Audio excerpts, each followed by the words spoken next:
Buongiorno, buongiorno. Qua ho ripristinato la nostra camera. Guardate che lago. Guardate che bella questa Vespa rosa. Guardate che lago, guardate che lago. Si dorme poco, ma almeno potremo fare un giretto alla Olli. Però adesso qua mi sposto dalla passeggiata perché abbiamo il mondo che ci viene incontro. Allora, ho visto un po' di commenti. Questi giorni faccio veramente fatica a rispondere ai commenti perché, ragazzi, adesso luglio-agosto è veramente il periodo più impegnativo turisticamente, e anche la notte si lavora molto di più, molti più controlli, molta gente che va avanti, va indietro, anche perché con la temperatura calda escono, fanno i giri di notte a piedi, vanno a fare le camminate, e forse hanno anche ragione perché poi di giorno stanno in panciolle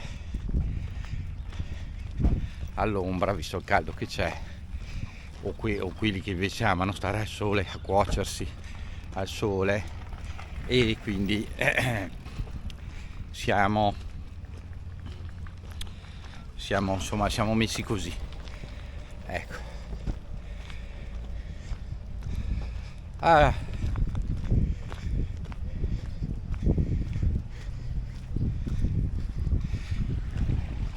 Quindi anche su Telegram non aspettatevi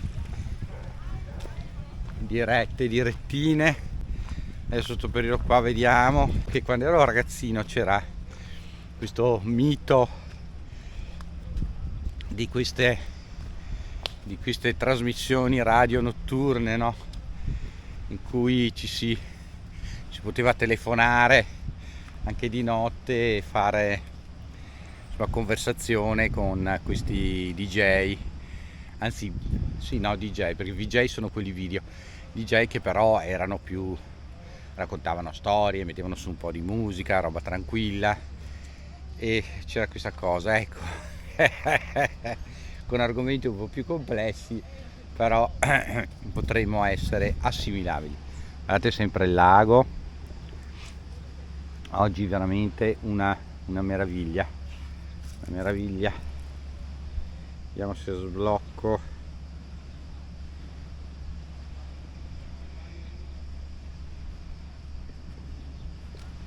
Che fra le altre cose non sto capendo se è tarata bene, non è tarata bene, non l'ho più usata, e quindi dai, su, scorri. Ho scorso.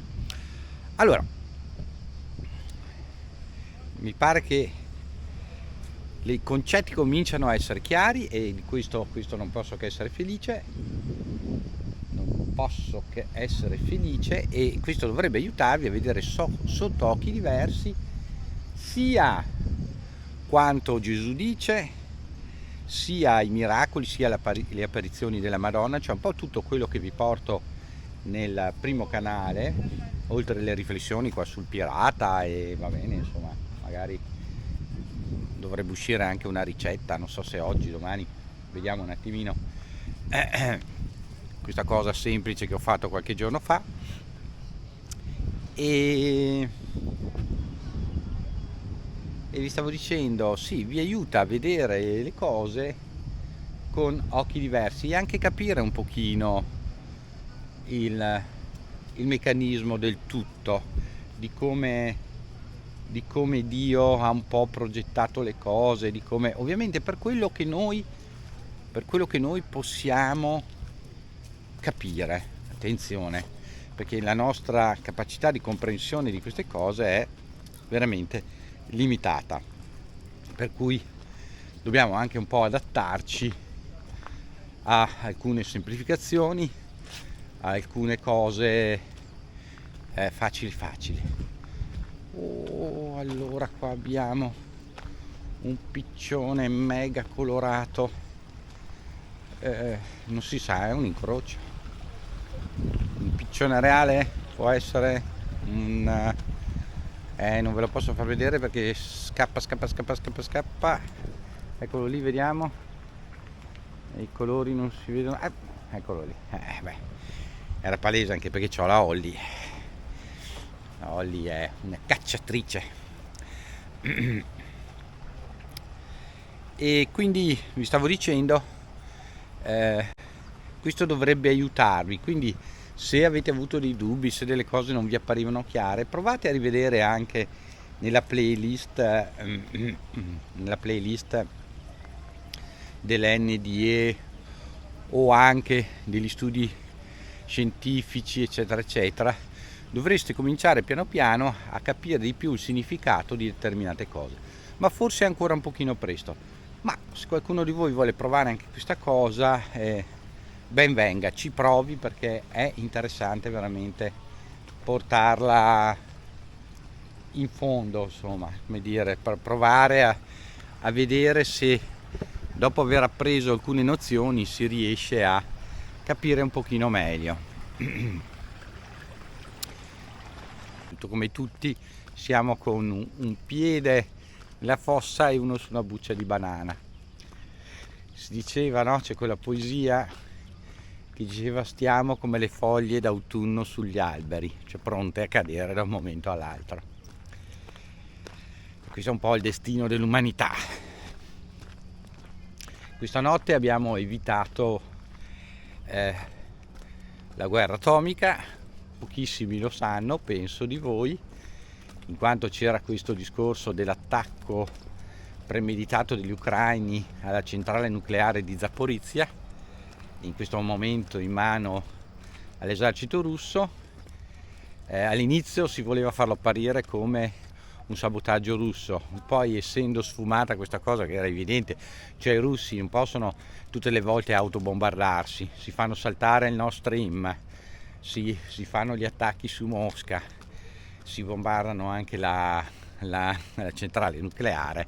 Insomma, adesso sti russi sono degli autolesionisti. Ma questo è successo perché gli Stati Uniti d'America hanno bloccato l'Ucraina. L'hanno bloccata perché questa notte, cari miei, un tot di bombardieri atomici russi hanno preso il volo con le loro scorte di Sukhoi, con i loro aerei di difesa, i loro caccia, e uno di questi era proprio al largo delle coste dell'Alaska. E quindi gli Stati Uniti hanno visto che la Russia non bluffava, pronta in caso a scatenare per prima, cioè a difendersi subito di questa eventuale situazione. Tutto rientrato per fortuna, e speriamo che di questi colpi di testa non ce ne siano più. Per il pirata è tutto. Dopo questa bella notizia il vlog finisce qua, ci vediamo in un prossimo video. Iscrivetevi al canale, mettete il like, condividete il video. Grazie a tutti per il supporto e il vostro aiuto e la vostra vicinanza sempre in tutte le situazioni. Ci sentiamo alla prossima, ciao a tutti dal pirata, ciao!